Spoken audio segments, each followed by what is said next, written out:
Well, I don't know if anything ever goes quite as planned, but we were not that far ahead as far as scheduled out.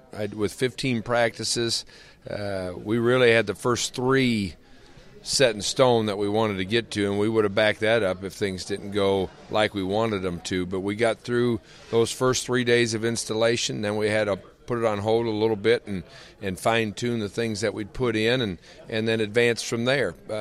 At the end of the day, I was very pleased with what we got installed and what work we got done in 15 practices.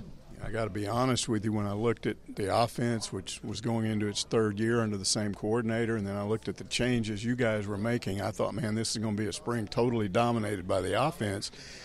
And then I saw that second scrimmage and kind of changed things, just the blitz packages that you did use, and as I understand it, wasn't the whole package there. So that you got to be pleased with that second scrimmage and the way you disrupted the offense. Yeah, I was very pleased with the second scrimmage. Two things that we always want to accomplish when we step on the field, and that's playing as hard as we absolutely can and tackling really well. And we did both of those things in the second scrimmage.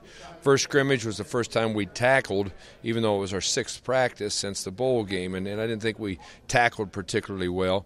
I thought our mental errors were down by the time we got to that second scrimmage, which also happened to be our last scrimmage of the spring. So we only really got to tackle twice, but got a lot of the defense put in. I think the kids have a thorough understanding of what it is that we have in at this point.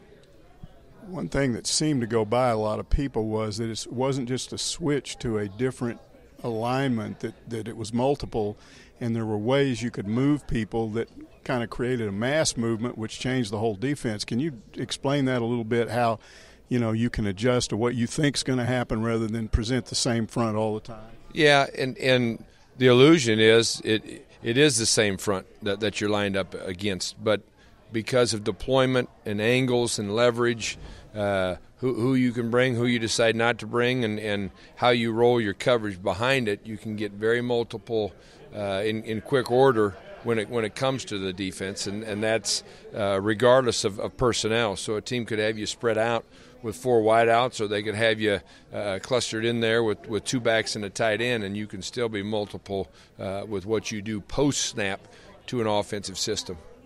One thing that kind of struck me was you have these 2 new positions, the razor and the hog positions, and yet you were moving guys and letting them play both when it would seem on the surface that one type of athlete would be specific to one and the other, and yet you appear to have some guys that you were moving around trying to figure out where they fit in the best. A good bit of spring was spent doing exactly that. Where do guys fit best, and then where do guys fit, multiply, where we can play guys, move guys around, and also create some more confusion. I think there's some guys that we finally settled in on, moving from inside to outside or off to on or on to off. And leaving spring, I think we got a pretty good feel with that. But we want, especially the razor and hog, as you mentioned, we want to be able to take a guy like Randy Ramsey and play him to the field, into the boundary, and not give away what it is we're doing. Was there a surprise with the down lineman once you worked through it all? Did somebody just, when you walked away, when they went, man, that was good? I think the committee of them, and that was important to get. We don't feel that we have, any stars, if you will, on this defense. If you go back and look at last year's All-SEC teams, there's no Razorbacks coming back from those selections. So we want to make sure we do our job well collectively, and I think the defensive line did a great job of that this spring. Now, if you were to highlight a guy, McTelvin Agim is probably the most talented of the group, but Bijan Jackson had a very good spring, and T.J. Smith, who hasn't played hardly any ball for the Razorbacks, also had a very good spring. Now, you've got these 2 middle linebacker positions, and Brooks Ellis was there forever, and he's gone. And as far as the fans, when you start talking about names, they don't recognize some of these names now. So obviously people have to step forward. What do you see back there? Buy a program and get up to date, first of all. We've got a lot of young blood that's a part of this defense, and some of these guys played last year as true freshmen. You talk about the Mike linebacker position, Brooks Ellis, and Scooter Harris, who's the guy that seems to be the heir apparent at that position, was the guy that played, a smattering of snaps last year at the Mike linebacker and the Will linebacker position both. Guys will recognize Dre Greenlaw.